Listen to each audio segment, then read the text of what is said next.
Hello again, everybody.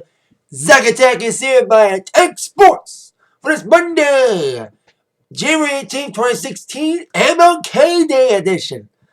Long live Martin Luther King Jr. and his beliefs about equality between all races in America and the world. And now, let's get down with, of course, my thoughts on Divisional Week.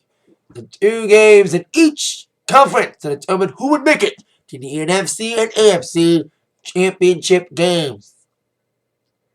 I'm white again. I predicted white the way I call it, and I predicted white again in Divisional. 8-4-8! Woohoo! Yay! Let's get down to the results and my thoughts on them. NFC matches first, including out of all four games this past weekend, the wildest one definitely belonged to the Green Bay Packers and Arizona Cardinals game. Like, the last 8 minutes was crazy. Like, the first half was kind of slow at first. And you got two teams who faced each other, and Arizona shellacked the hell out of the Packers, who had allowed Rodgers to be sacked 8 times during the game. Different mindset. The defense played harder, and it showed. Only field goals for the most of the first quarter, and there was a touchdown in the second quarter. And two of the best moments were offset by penalties. A great one-handed catch by Randall Cobb, which was offset by penalties, and it took him out of the game because of a chest injury. And you had, of course, an interception thrown by Rodgers, the only interception of the game, thrown by A-Wad. That was returned for a touchdown, but that was thrown by penalties. So that was excitement after that very intense blowout of the first game. It was more of a slow, methodical game. Kind of more of a defensive struggle, especially with the Packers' defense playing harder than they did. The offense trying to regain momentum for the Redskins game, especially when they tried to rally. And that fourth quarter was crazy. With the Packers leading by a couple points. I think it was like 17-13. No, it was like 13-14 or something. 12-13. It was like very close in the fourth quarter. That touchdown from Carson Palmer to Lloyd that bounced off a bunch of new defenders from the Packers. You know, that deflected off the Green Bay guys, and it caught in the hands of Floyd. Wow, that was crazy. That pass was crazy.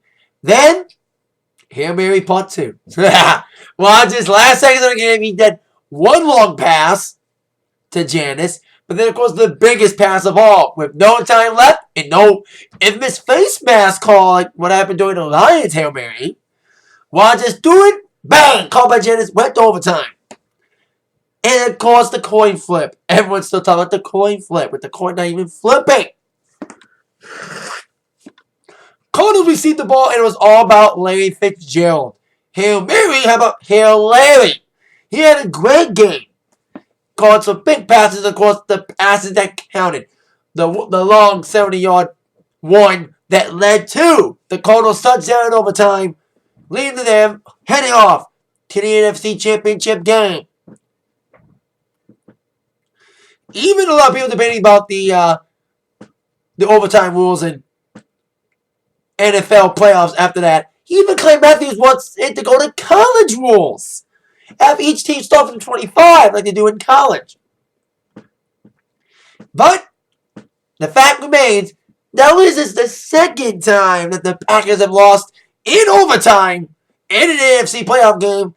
Both times they lost to NFC West teams, Seattle and Arizona. And with A-Wad losing, that means Olivia Munn would be the only member of the Rodgers family to get a championship belt this year. Because Olivia Munn, who's of course Aaron Rodgers' girlfriend, recently won lip sync battle against Kevin Hart. So she's the only one bringing the championship belt back to the house. That's weird and funny at the same time. So the Cardinals won their game, and we'll prepare to see who they face off against. Either the Panthers or the reigning NFC champions 2-time, the Seattle Seahawks. The Panthers went on a tear in that first half with 2 touchdowns in 8 minutes. First, an offensive touchdown thrown by Mr. Cam Newton to Jonathan Jackson. And then goes the interception thrown by Russell Wilson to Luke Kuechly, returning it for a touchdown. Basically, pick 6. And then he kept scoring in that first half, but they never scored again. And the Seattle Seahawks started catching up. Have we seen this before? Lions fans, Panthers almost blew another lead. They almost blew a lead against the Giants, which they avoided that loss. Then they lost the next week to the Falcons. So, it's unbelievable that the Seattle team scored 24 unanswered points, mind you, in that second half, and Carolina still won. Their defense saved their asses when the offense was sputtered and done at that terrific first half. The defense held on strong with the Cardinals and the Panthers set for the NFC Championship game next Sunday night. So they go hopefully Panthers score in the second half more than they did during the game against the Seahawks. Now on to the AFC games. First things first, the Broncos and the Steelers. That was, of course, the second game. I didn't see that game. I did not see the majority of the Pats game against the Steelers. Not Pats, Steelers. Pats against the Chiefs. Pats and Chiefs. I missed the first half, and I was in an improv class. But I made it for the second half, which had the Pats rolling, especially some big touchdown passes too. Gronk! Gronk! Rob Gronkowski and returner Amendola helped out the Pats offense. The Chiefs tried to make a comeback, but time management, or should I say time mismanagement, cost the Chiefs. In their last touchdown run of the game, in the fourth quarter, they wasted 5 minutes. Could have made it shorter. But by the time they were going to go up again, boom. It was too little, too late. New England won the game 27-20. Despite a rally, last minute, too late rally for the Chiefs. Then it was on to the Steelers and Broncos game in Denver. Of course, the last time the Steelers faced up against Broncos in regular season, Broncos had the lead, then choked in the second half, and the Steelers won that game. Mind you, Brock Osweiler was the starting quarterback. PFM, Peyton fucking Manning, was the quarterback. And it looked like Brock may be called back. Not much happened. Only field goal palooza for Denver in the first half. They finally scored a touchdown in the fourth quarter over a turnover. The turnover against Pittsburgh was a momentum shift because the Steelers were winning. They were winning the game. 13-14. It was another close game as well in the third and fourth quarter with Ben Wool. Despite Ben's injured shoulder and losing Antonio Brown after that infamous game against the Bengals, they thrived to survive, and they were almost close to beating the Broncos in the home stadium. But then PFM found that magic, especially after that turnover, that fumble against Toussaint. A lot of people are defending Toussaint in his fumble. It was more like a takeaway. But takeaway, fumble, that turnover was, like I said, momentum shift with the Broncos scoring on that drive and getting the 2-point conversion. And with the defense thwarting off the Steelers, then the Broncos go on to the AFC Championship game. The rematch we thought was going to be last year from 2014 is happening this year. So I know what t-shirt I'll be wearing Sunday. Making a video. Alright. I got this shirt. I was in Denver the last time they played in the AFC Championship game. I just happened to be in Denver during Championship weekend. I didn't attend the game, but I watched it from a bar, and there was a pep rally the day before, and I got this t-shirt. So, wearing this t-shirt Sunday as the Pats take on the Broncos. The AFC Championship game in the Seahawks, his rival in the NFC West, Cardinals take on the Panthers. Now, my predictions for the game. Like I said, I'm 8 for 8 thus far in these games.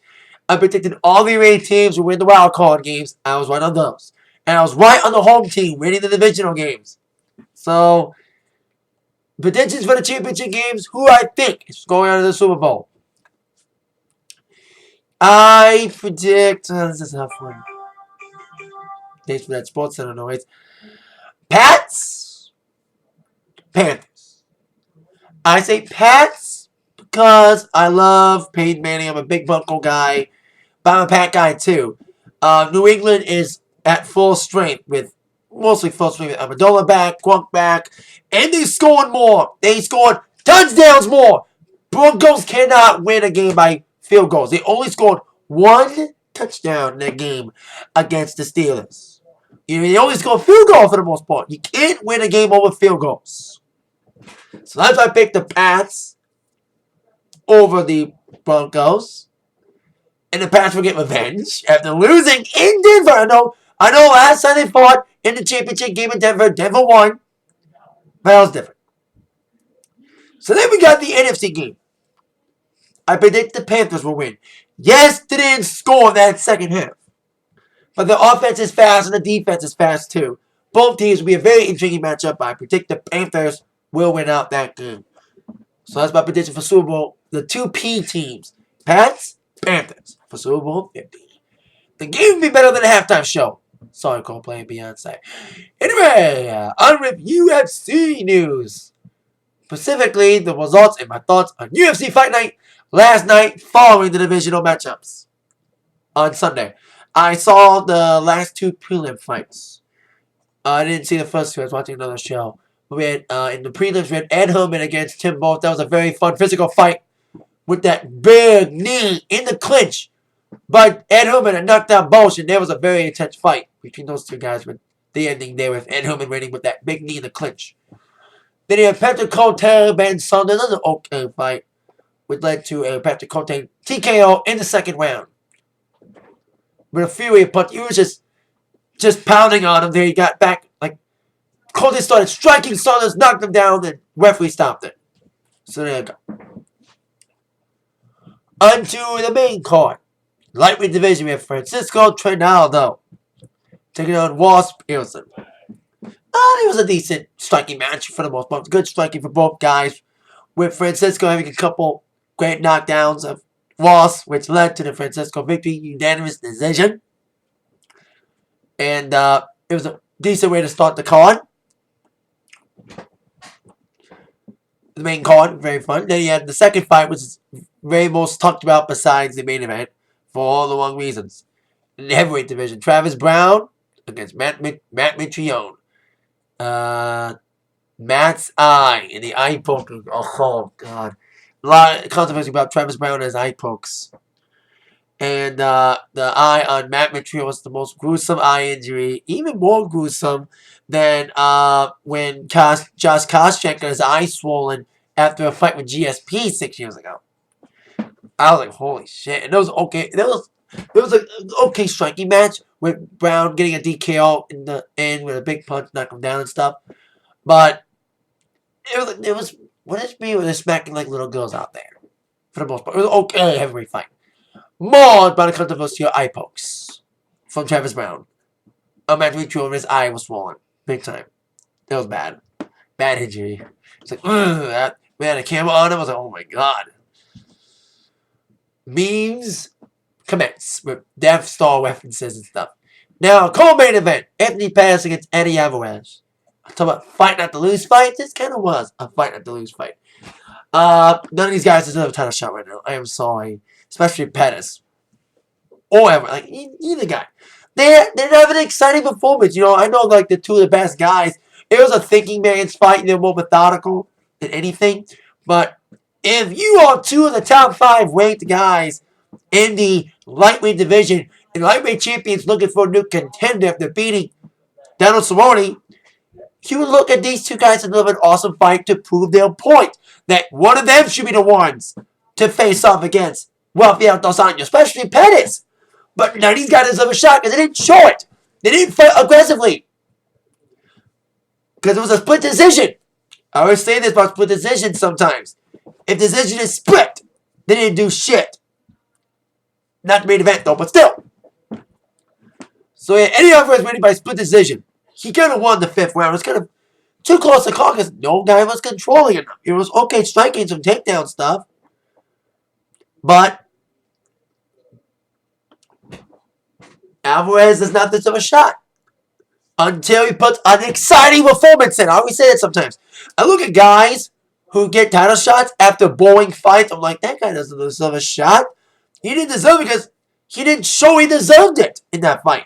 He didn't fight aggressively exciting in that fight. So that's why I think none of these guys deserve a shot until one of them puts on an exciting fight. The main event was exciting. It was for the bantamweight title, most talked about fight of the night. TJ Dillashaw and the former champion, Dominic Cruz. Now, Dominic Cruz had a game plan. Be elusive and wear down Dillashaw. That was his plan. He went in and just punched him. Dillashaw couldn't hit him that much.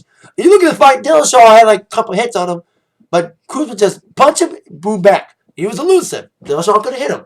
And it was a tough fight. Tough fight to score, too, for the judges. Because it was an intense fight.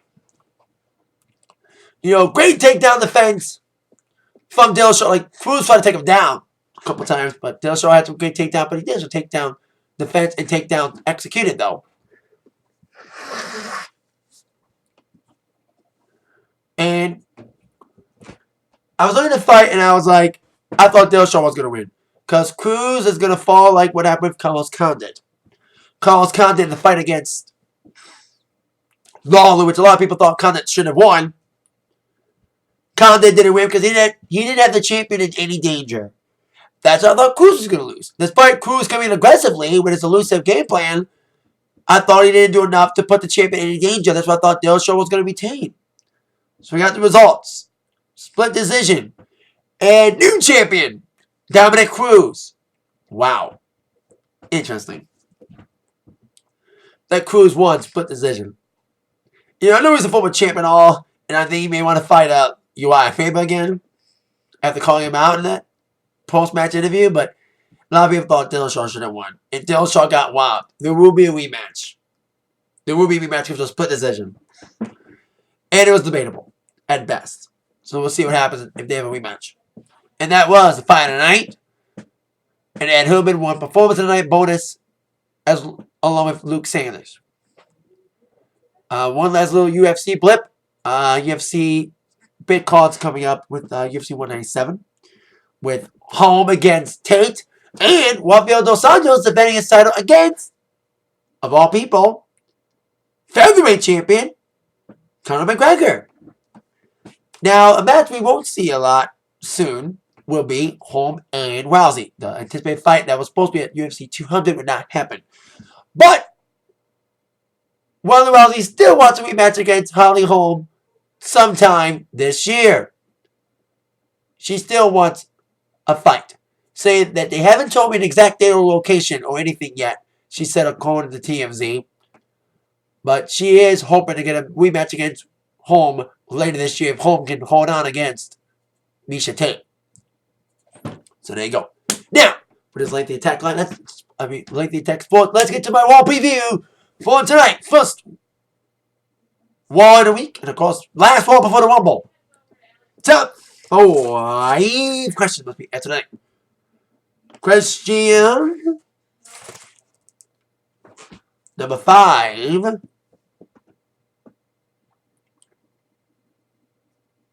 Get what I wrote down.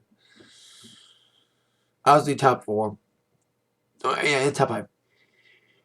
Well, we'll go down with Kalisto now. He lost the U.S. Championship. I did not think he was going to lose the U.S. Championship that quickly. Of course, Kalisto beat Del Rio on Monday, then lost again at SmackDown.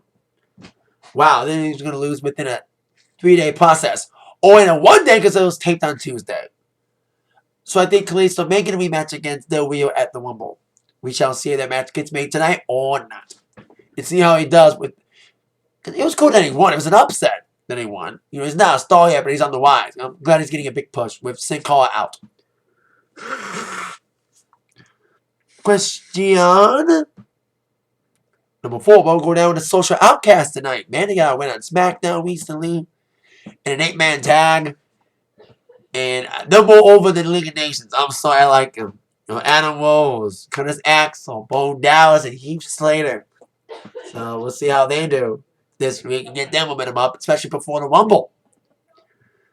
Question number 3. Will Owens and Ambrose get physical? Now, the match on Sunday, is it just me, or am I not the only one that is more looking forward to the last man standing match for the IC title than the woman match itself after the disappointing last couple years? Despite the fact the title's on the line. So, I'm looking forward to Ambrose and Owens. That should be awesome. I was like, I knew they would have a match in the Rumble and have a stip to it. Last man standing was not what I expected, but I'm very looking forward to that fight. Because they've been putting awesome matches lately, and they're putting effort into making us be invested in this feud. They're putting a lot of effort into this with a lot of great things to make us want to say, we want to see it. Not, oh, we want this feud to end. They're putting a lot of effort into this feud. It makes us invested and interested in seeing it.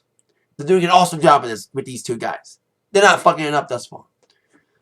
Owens is looking more vicious than ever after losing, so looking forward to that Rumble. Speaking of that, we have any new matches be added for the Rumble or any competitors? Well, I think you have all 29 competitors. There's one spot left that could be AJ Styles'. A lot of moves by him debuting in the Rumble. More fuel, he'll be in Atlanta the night before for Ring of Honor. So he's not that far from Orlando. Smoking the feud even more. Lighting the fuse even more. But his move would debut in the Rumble. Then we have last man standing IC title. We don't have a tag team title match yet. I think Becky challenged Charlotte to a Divas title match, which will happen, I'm guessing. Since Sasha's out with an injury till next month. Hopefully they're aware of the momentum for Mania. So there you go. Question number 1 now. We will go down before the Rumble match itself, especially with Brock Lesnar. F5 and suplexing everybody, and F5ing Roman Reigns. He'll be on the highlight wheel tonight. Hosted by his fellow Rumble competitor, Chris Jericho. Hopefully it's a little bit better than the highlight wheel last week with the New Day. Jericho's seeming more corny. People are calling Jericho the new Miz. Wow. Really? I love Jericho, but he's getting a little bit more corny now. Moody Tooty Booty, but New Day! Dude! I got this shirt. They had a $16 shirt sale. So I got this. So there you go. Make fun of me all you want. Because, dude, they rocks. See what happens tonight with Brock and everybody heading towards the Rumble tonight. On Raw at 8, 7 Central on USA Network. That is it, my Attack Sportz for today. Stay tuned for my Raw review. Then you've been attacked by the news. Sports news from Zach. See you later, yeah.